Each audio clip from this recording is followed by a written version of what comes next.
എനിക്ക് തോന്നുന്നു ഇതായിരിക്കും ഞാൻ ഇടുന്ന അവസാനത്തെ വീഡിയോ യൂട്യൂബിൽ. ഇനി മേലെ ഒരു യൂട്യൂബ് വീഡിയോ ഇടാൻ ഞാൻ ജീവനുണ്ടോ എനിക്ക് അറിയത്തില്ല. കാരണം അത്തരത്തിലുള്ള അവസ്ഥയിലാണ് എത്തി നിൽക്കുന്നത്. നമ്മുടെ മുനമ്പത്തെ വിഷയം നമുക്ക് എല്ലാവർക്കും അറിയാം. വഖഫ് ബോർഡുമായിട്ട് ബന്ധപ്പെട്ട് അവർക്ക് അവിടെ സ്വന്തമായിട്ട് ഭൂമിയില്ല. പക്ഷേ സ്വന്തം ഭൂമിയിൽ സ്വന്തം കടയുടെ ഫ്രണ്ടിൽ വണ്ടി ഇടാൻ പറ്റാതെ അവിടെ പോയി നിൽക്കാൻ പറ്റാത്തൊരവസ്ഥയിൽ ഇന്ന് കേരളത്തിൽ ഒരാളുണ്ടെങ്കിൽ അത് നമ്മളായിരിക്കും. അത്ര ഗതികെട്ടൊരവസ്ഥയാണ്. ഗതികെട്ടെന്ന് വെച്ചാൽ ഇതിലും ഗതികെട്ട അവസ്ഥ ഇല്ല. ഇനി 10-20 കട നമ്മൾ ബിൽഡ് ചെയ്ത് വെച്ചിട്ട് അതിപ്പം വാടകയ്ക്ക് കൊടുക്കുന്നത് വളരെ തുച്ഛമായാണ്. അതാണെങ്കിൽ കേട്ട് കഴിഞ്ഞാൽ ചിരി വരും. 500-1000 രൂപയ്ക്കാണ് വാടകയ്ക്ക് കൊടുത്തേക്കുന്നത്. അത്ര ഗതികെട്ടൊരവസ്ഥയിലായിട്ട് പൊയ്ക്കൊണ്ടിരിക്കുകയാണ്. ഇനി ഈ വീഡിയോ കണ്ട് കാണുന്നവർക്കാണെങ്കിൽ അറിയാം ഞാൻ എന്താണ് പ്രശ്നമൊന്നും കാര്യങ്ങളൊന്നും. സോ പ്രശ്നം ഇനി ഒന്നേന്ന് ഞാൻ പറയുന്നില്ല. ഇല്ലാത്തൊരു ഓട്ടോ സ്റ്റാൻഡ് പഞ്ചായത്തിൽ ഞാൻ RT റൈറ്റ് ഫോർ ഇൻഫർമേഷൻ ചോദിക്കുന്ന സമയത്ത് ഇവിടെ ഇങ്ങനൊരു ഓട്ടോ സ്റ്റാൻഡ് ഇല്ല, പെർമിറ്റ് പോലും ഇല്ല. അതിന് നമ്മുടെ കടയുടെ ഫ്രണ്ടിൽ ഓട്ടോ സ്റ്റാൻഡ് എന്ന് എഴുതി വെച്ചിട്ട് അവരുടെ രീതിയിൽ അങ്ങ് ജീവിക്കുകയാണ് അവിടെ. നമുക്കവിടെ വണ്ടി ഇടാൻ പറ്റത്തില്ല, നമുക്കവിടെ കച്ചവടം ചെയ്യാൻ പറ്റത്തില്ല, ബിസിനസ് ചെയ്യാൻ പറ്റത്തില്ല. അതിൻ്റെ മുകളിൽ എനിക്കൊരു ബിസിനസ് ചെയ്യണമെന്ന് ഭയങ്കര ആഗ്രഹമായിരുന്നു സത്യം പറഞ്ഞാൽ. എനിക്ക് ഏറ്റവും കൂടുതൽ എന്നെ വിഷമം, എനിക്ക് ശരിക്കും പറഞ്ഞാൽ അവിടെ കാണുമ്പോൾ എനിക്കങ്ങ് സത്യം പറഞ്ഞാൽ എൻ്റെ കൺട്രോൾ പോകുന്ന ഏറ്റവും വലിയ കാര്യം എന്ന് വെച്ചാൽ എനിക്ക് അവിടെ ഒരു പിള്ളേരെ പഠിപ്പിക്കുന്ന രീതിയിൽ ഒരു സ്ഥാപനം തുടങ്ങണം. നീറ്റ് UGക്ക് വേണ്ടി, അല്ലെങ്കിൽ ഇവിടെ സർക്കാർ സ്കൂളിലെ പിള്ളേരെ പഠിപ്പിച്ച് ഏതെങ്കിലും ഒരു കോളേജിൽ, ഗവൺമെൻറ് മെഡിക്കൽ കോളേജിൽ എത്തിക്കുന്ന രീതിയിലുള്ള ഒരു സ്ഥാപനം തുടങ്ങാൻ എനിക്ക് ഭയങ്കര ആഗ്രഹം ഉണ്ടായിരുന്നു. ഒരു കാശും മേടിക്കാതെ അങ്ങനത്തെ ഒരുപാട് ആഗ്രഹങ്ങൾ വെച്ചിട്ട് തുടങ്ങിയതാണ്. സ്വപ്നം കൊണ്ട് നമ്മൾ ശരിക്കും പറഞ്ഞാൽ ഒരു സ്വപ്ന സാക്ഷാത്കാരക്കാരാണ് ഓരോ പണിയും അത് തീർത്തത്. അങ്ങനെ കൊണ്ടുവന്ന് ഏറ്റവും അവസാനം അതിൻ്റെ പണിയിലെ ഏറ്റവും അവസാനം പെയിൻറ്റിങ് ഞാനാണ് ചെയ്തത് എൻ്റെ താഴ്ഭാഗത്തൊക്കെ. കാരണം അത്രയ്ക്ക് എനിക്ക് ഇഷ്ടത്തോടെ കൂടി കൊണ്ടുവന്നതാണ് ആ കട എന്ന് പറയുന്നത്. ആ കട അവിടെ എനിക്കിന്ന് പോകാൻ പറ്റത്തില്ല. അവിടെ ഇന്ന് നടന്ന സംഭവം കൂടെ ഞാൻ വ്യക്തമായിട്ട് പറഞ്ഞുതരാം, അപ്പോൾ മനസ്സിലാവും എന്തെന്ന്. കട വാടകയ്ക്ക് കൊടുത്തു 500 രൂപയ്ക്കും 1000 രൂപയ്ക്കും. 1000 രൂപ സംതിങ് ആണെന്ന് തോന്നുന്നു. എക്സാക്റ്റ് ആയിട്ട് എനിക്ക് അറിയത്തില്ല എത്രയാണ്. എന്തായാലും വളരെ തുച്ഛമാണ്. അത് ഇന്ന് നമുക്ക് അവിടെ ജോലി ചെയ്യേണ്ടി വന്നു. കാരണം അകത്തെ ഗ്രില്ലിനകത്തിട്ടേല് പാർട്ടീഷൻ വേണമെന്ന് പറഞ്ഞുകൊണ്ട് അവർ പ്രശ്നം ഉണ്ടാക്കിക്കൊണ്ടിരിക്കണം. അവർക്ക് അകത്ത് പാർട്ടീഷൻ വേണം. നമ്മൾ ക്യാഷ് ഇറക്കി നമ്മളത് പാർട്ടീഷൻ ചെയ്ത് കൊടുത്തു. ആ പാർട്ടീഷൻ ചെയ്ത ക്യാഷ് പോലും നമുക്ക് ഈ വാടകയിനകത്ത് നിന്ന് കിട്ടത്തില്ല.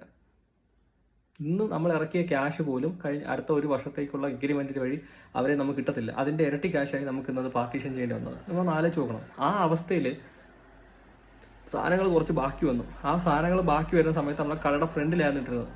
അത് എടുക്കാൻ വേണ്ടി ഞാൻ അങ്ങോട്ട് ചെല്ലുന്നു, വൈകുന്നേരം ചെല്ലുന്നു. ആ സമയത്ത് വണ്ടി തിരിക്കുന്ന സമയത്ത് അവരുടെ ഒരു ഓട്ടോ അടയ്ക്കണം. അവിടെ എനിക്ക് കയറാൻ പറ്റത്തില്ല.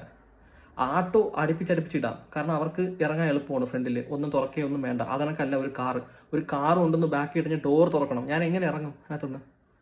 ഡോർ തുറക്കുന്നത് മാത്രമല്ല, ഫ്രണ്ടിൽ ഒരു വലിയൊരു സർവേ കല്ലുണ്ട് ഈ റോഡിൻ്റെ സൈഡിലോട്ടിരിക്കുന്നത്. അത് ഞാൻ റിവേഴ്സ് എടുത്ത് വന്ന് ഞാൻ ഈ സാധനങ്ങൾ എടുക്കാൻ വേണ്ടി റിവേഴ്സ് എടുത്ത് വന്നാൽ തന്നെ അതിന് ടച്ച് ചെയ്ത് വണ്ടി സ്ക്രാച്ച് ആവും. ആൾറെഡി വണ്ടിയിൽ ഒരുപാട് സ്ക്രാച്ച് ഉണ്ട്. എനിക്കതൊന്നും ചെയ്യാൻ താല്പര്യം. ഞാൻ എന്തിനാണ് ഇങ്ങനെയൊക്കെ പറയുന്നത് വെച്ച് കഴിഞ്ഞാൽ ആലോചിക്കുന്നത്. സ്വന്തം കടയുടെ ഫ്രണ്ടിൽ നമുക്ക് സ്വതന്ത്രമായിട്ട് നമ്മുടെ വണ്ടി കൊണ്ട് വെക്കാൻ പറ്റില്ലെങ്കിൽ പിന്നെ എന്ത് സ്വാതന്ത്ര്യം നമുക്കുള്ള അവിടെ? പിന്നെ എന്തിനാണ് നമ്മളൊക്കെ ജീവിക്കുന്നത്?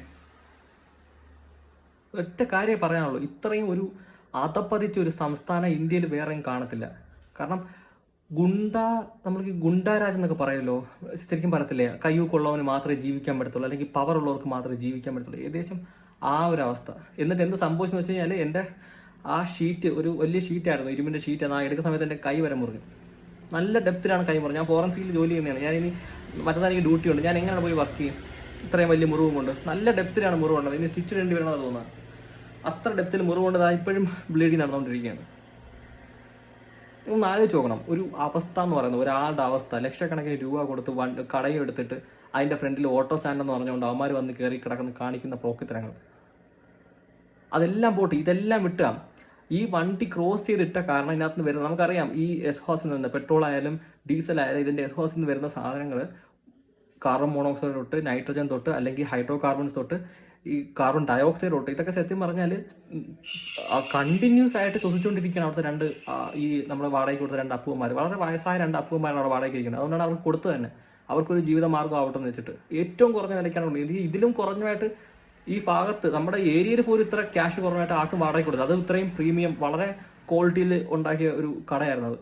കാരണം എനിക്കത് ലാഭം ഭാവിയിൽ ഒരു ഹോസ്പിറ്റലാക്കി മാറ്റണമെന്ന് ആഗ്രഹിച്ച് ആ രീതിയിൽ നമ്മൾ പണിത ഒരു കടയാണത്.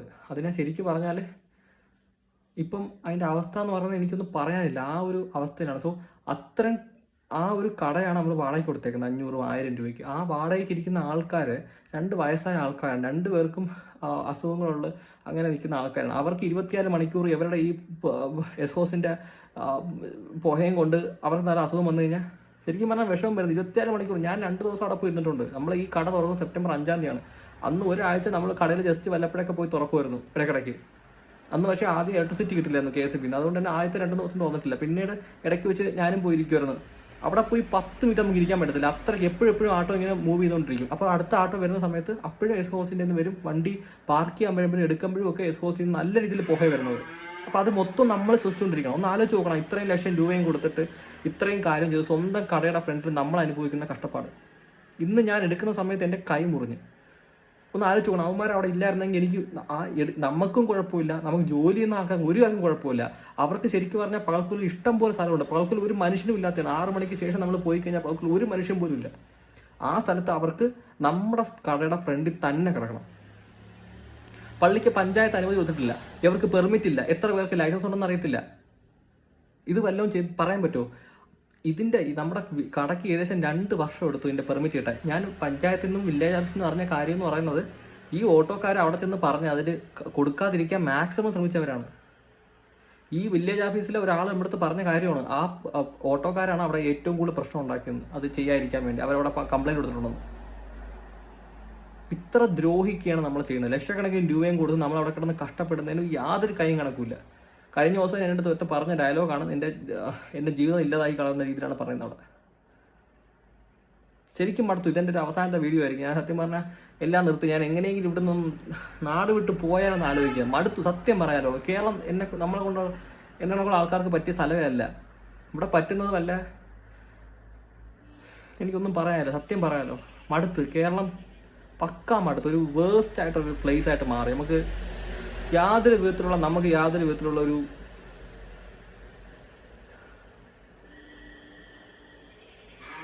മടുത്ത്. കൈ മുറിഞ്ഞ് ജോയിന്റ് ആണെങ്കിൽ സത്യം പറഞ്ഞാൽ ഭയങ്കര വേദന കയ്യിൽ.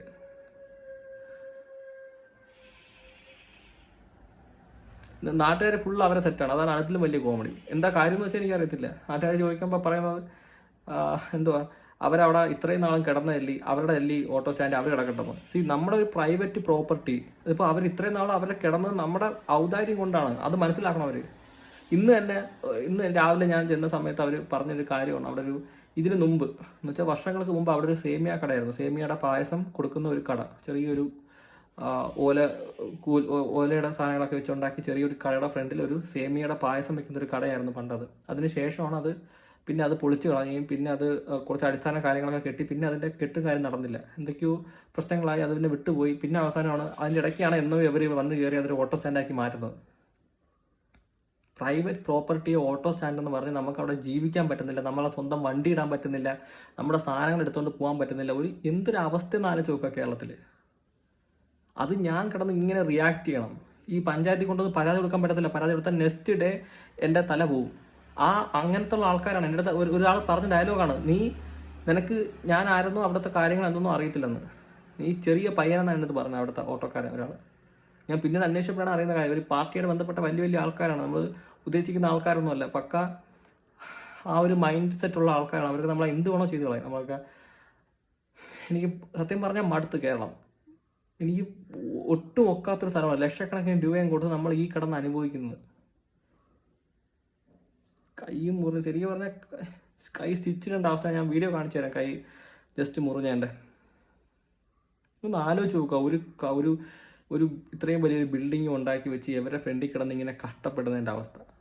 ഞാൻ എന്തുകൊണ്ട് പറയുന്നു വെച്ച് കഴിഞ്ഞാൽ എൻ്റെ സേഫ്റ്റിക്ക് വേണ്ടിയാണ്. കാരണം അവർ എന്നെ എന്തും ചെയ്യുക, എനിക്ക് എന്ത് സംഭവിച്ചാലും അവരാണ് ഉത്തരവാദികൾ. അതിന് വേണ്ടിയാണ് ഞാൻ ഈ പറഞ്ഞത്. എൻ്റെ ഈ വീഡിയോ കാണുന്ന അതിൽ 1-2 പേരോ എന്നെ ആത്മാർത്ഥമായിട്ട് അറിയാവുന്ന ആൾക്കാരുണ്ടെങ്കിൽ എനിക്ക് എന്തെങ്കിലും സംഭവിച്ചു കഴിഞ്ഞാൽ അവർക്കെതിരെ കേസ് പോകണം. അതിനുവേണ്ടിയാണ് ഞാൻ പറയുന്നത്. ഇരിക്കുന്ന എല്ലാ ഓട്ടോക്കാർക്കെതിരെയും കേസ് പോകണം. അവർ ശരിക്കും പറഞ്ഞാൽ ജീവിക്കാൻ സമ്മതിക്കത്തില്ല. എന്നാ ആ അവസ്ഥയാണ്. എനിക്ക് മനസ്സിലാവുന്നില്ല. നമ്മൾ അവരുടെ ജീവിതം നശിപ്പിക്കാൻ ഒന്നും ശ്രമിച്ചിട്ടില്ല.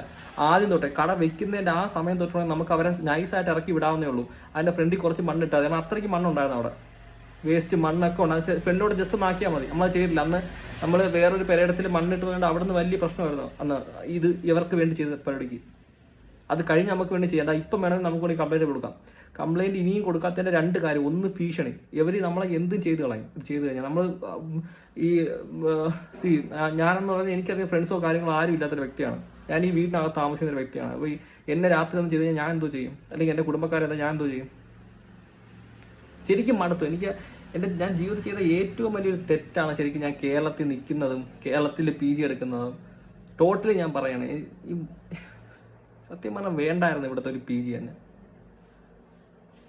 അല്ല, നോർത്ത് ഇന്ത്യ ആയിരുന്നു സുഖമായിട്ട് ജീവിക്കുകയാണ്, നല്ല രീതിയിൽ എനിക്ക് വർക്ക് ചെയ്യാം. നോർത്ത് ഇന്ത്യയിലേക്കാണെങ്കിൽ ഞാൻ 24/7 അവിടെ പോയി ഞാൻ ജോലി ചെയ്യും. കാരണം നല്ല സ്റ്റൈഫൻഡ്, നല്ല ശമ്പളം, എല്ലാ കാര്യങ്ങളും അവിടെ ഉണ്ട്. ഇവിടുത്തെ കണക്കുള്ള ആൾക്കാരല്ല അവിടെ വെറുതെ കുത്തിയിരുന്ന് കാശ് മേടിക്കാനായിട്ട് മാത്രം. ഈ സത്യം പറഞ്ഞാൽ മടുത്തുകൂടെ, ഈ പറയാൻ ഇനി ബാക്കിയൊന്നുമില്ല. സത്യം എത്രയും പെട്ടെന്ന് ഇവിടുന്ന് നാട് വിട്ട് പോകണമെന്നാണ് സത്യം പറഞ്ഞാൽ എൻ്റെ ആവശ്യം. ഇനി ഒരു 2 വർഷം കൂടെ എനിക്കിവിടെ ഉള്ളൂ. ഇപ്പോൾ സെക്കൻഡ് ഇയർ ആയി, ഇനി 1 വർഷം സെക്കൻഡ് ഇയർ, 1 വർഷം തേർഡ് ഇയർ, അങ്ങനത്തെ 2 വർഷം, പിന്നെ ഒരു SRship എനിക്ക് ചെയ്യണമെന്ന് എനിക്ക് ആഗ്രഹമൊന്നുമില്ല ഇവിടെ. അതിപ്പോൾ എന്തെങ്കിലും ചെയ്തിട്ട് കേരളം വിട്ട് പോകണമെന്നാണ് ശരിക്കും പറഞ്ഞാൽ എൻ്റെ ആഗ്രഹം എന്ന് പറയുന്നത്. ഇതോടുകൂടി ഞാൻ യൂട്യൂബിലെ വീഡിയോ നിർത്തി, എല്ലാ പരിപാടിയും നിർത്തി. കാരണം മടുത്തു. നമ്മൾ ഉദ്ദേശിക്കുന്ന ആൾക്കാർ ലൈഫല്ല കേരളത്തിൽ എനിക്ക് കിട്ടിക്കൊണ്ടിരിക്കുന്നത്. കാരണം നമ്മളാണ് ഫുള്ള് തെറ്റുകാരായിട്ട് വരുന്നത്. അവസാനം ലക്ഷക്കണക്കിന് രൂപ ഇറക്കുന്ന നമ്മൾ തെറ്റുകാർ, സ്വന്തം കടയുടെ ഫ്രണ്ടിൽ ഇരിക്കാൻ പറ്റാത്ത നമ്മൾ തെറ്റുകാർ. ഞാൻ തെറ്റുകാരൻ. ഞാൻ ഇവിടെ കിടന്ന പ്രശ്നം ഉണ്ടാക്കുന്ന രീതിയിൽ സഹകരിച്ച് പോകണമെങ്കിൽ സഹകരിച്ച് പോവാം, എനിക്കൊരു കുഴപ്പമില്ല. പക്ഷെ വണ്ടി പാരലായിട്ടിടണം. വണ്ടി എടുത്ത് അകത്തോട്ട് കൊണ്ടെടുത്തിട്ട് ആ 2 വയസ്സായ അപ്പൂമാരാണ് 10-70 വയസ്സുള്ളത്. അവർക്ക് ഇത്ര ഈ ഉള്ള ഈ പുഹയെല്ലാം അടിച്ചു കയറ്റി അവരെ ഈ ഒരാൾക്ക് എന്താ ആസ്മയൊക്കെ ഉള്ള വ്യക്തിയാണ്, അവരെ കൊല്ലാൻ വേണ്ടി ഇരിക്കുകയാണ് അവിടെ. എനിക്കിപ്പോൾ ഒരു കുഴപ്പമില്ല, ഞാനവിടെ കട വാടകയ്ക്ക് കൊടുത്തു, ഞാനിപ്പോൾ അങ്ങോട്ട് പോകാറ് പോലുമില്ല. പക്ഷെ ഇത് ഓരോ തവണ പോയി കാണുമ്പോൾ കലി വന്ന് കയറുകയാണ് മനുഷ്യന്. മനസ്സിലാവുന്നില്ല ഇത് എന്തൊരു സ്റ്റേറ്റ് എന്ന്. ISROയുടെ സാധനങ്ങൾ ഇവിടെ പണ്ട് ട്രോണ്ടത്ത് വന്നപ്പോൾ നോക്കൂലി വെച്ചിട്ടുണ്ട്, CIT നോക്കൂട്ടി വെച്ചിട്ട് ഞാനൊരു വാർത്ത വായിച്ചായിരുന്നു. അന്ന് ഞാൻ ആലോചിച്ചു, ഇങ്ങനെയൊക്കെ ഉണ്ടോ മനുഷ്യരെന്ന്. അതിലും വൃത്തികെട്ട മനുഷ്യന്മാരാണ് ഈ പകൽക്കൂടി കിടക്കുന്ന ഓട്ടോക്കാർ. ഇത്രയും ഒരു യാതൊരു വിധത്തിലുള്ള ഒരു ബോധവും ഇല്ലാത്ത ആൾക്കാരെ ഞാൻ സത്യം പറഞ്ഞാൽ ജീവിതത്തിൽ കണ്ടില്ല. യുവമാരൊക്കെ വല്ല ദുബായിലോ അല്ലെങ്കിൽ നോർത്തിലോ പറഞ്ഞിട്ട് ജോലി എടുത്ത് ജീവിക്കണം അങ്ങോട്ട്. ഞാൻ അവിടുന്ന് ഓട്ടോ മാറ്റാൻ കൂടി ഞാൻ ഈ പറയുന്നില്ല. ഞാൻ പറഞ്ഞ പാരലായിട്ട് ഇട്, റോഡിന്റെ പാരലായിട്ട് വണ്ടി ഇട്.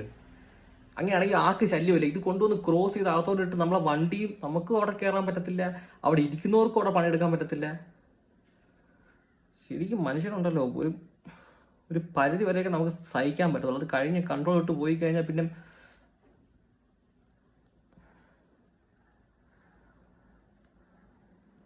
നിർത്തി. ഇതെൻ്റെ ലാസ്റ്റ് വീഡിയോ ആയിരിക്കും യൂട്യൂബിൽ. ഇനി യൂട്യൂബ് എന്നൊരു പരിപാടിയില്ല, നിർത്തി, എല്ലാം നിർത്തി.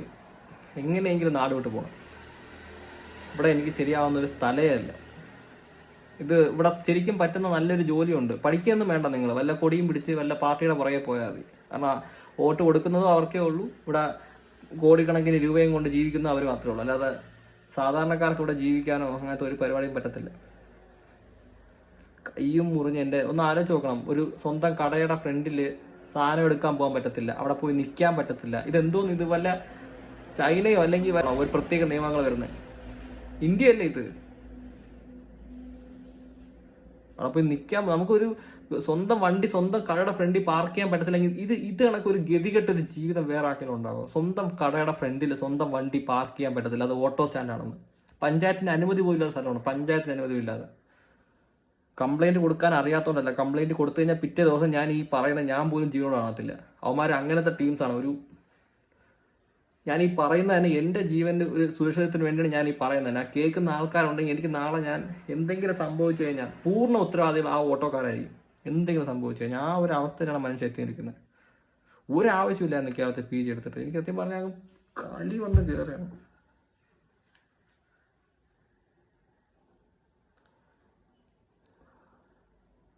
PG എടുത്ത് തന്നെ അതും ഒരു ചതിയാണ് സത്യം പറയാൻ.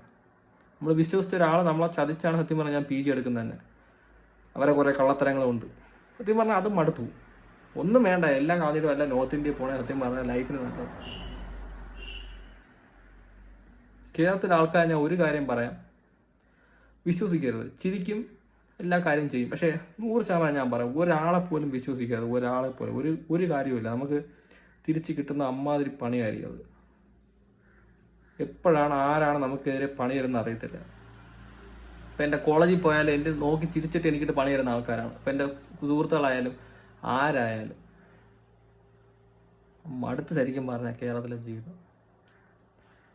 ഇത്രയും പെട്ടെന്ന് ഇവിടുന്ന് പോയാൽ മതി എന്നൊരു ഒറ്റ ആഗ്രഹമേ ഉള്ളൂ. എങ്ങനെയാണ് ആ ആന്തൂരിലേക്ക് സാധനമൊക്കെ ആത്മഹത്യ എന്ന് എനിക്ക് മനസ്സിലാവുന്നുള്ളൂ. ഫ്രസ്ട്രേഷൻ അല്ല, നമുക്ക് സത്യം പറഞ്ഞാൽ തല പൊട്ടുന്ന കണക്ക് അവസാനം ആവുന്നത്. ഒന്ന് ആലോചിച്ച് നോക്കി, ഇത്രയും ലക്ഷക്കണക്കിന് രൂപ പറഞ്ഞാൽ എനിക്കിപ്പോൾ വേറൊരു ജോലി ഇല്ല, ഞാൻ ഇങ്ങനെ ഇതുമായിട്ട് നിൽക്കുകയാണ്, ഞാൻ ഇതിനു വേണ്ടി മാത്രം ഞാൻ കാശിറക്കിയെന്ന് വെച്ചോ, ഞാൻ എങ്ങനെ ജീവിക്കും? എൻ്റെ കുടുംബം എങ്ങനെ ജീവിക്കും? യുവമാരെ കാണണം.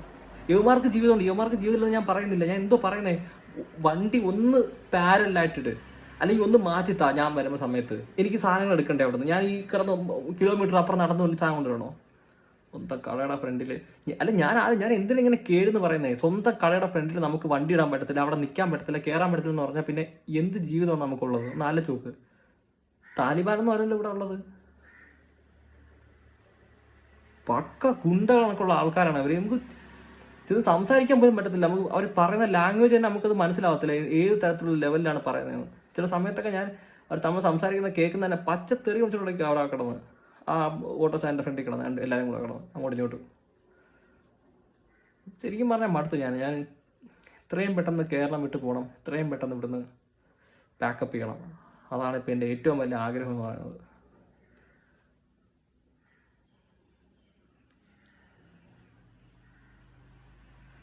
That's it. ഇനിയൊരു വീഡിയോ ഒന്നും ഉണ്ടാകത്തില്ല, മടുത്തു. കേരളം വിട്ടു പോകുന്നതിന് ശേഷം വല്ല വീഡിയോ ഇടുക എന്തെങ്കിലും ചെയ്യും. കാരണം നിർത്തി.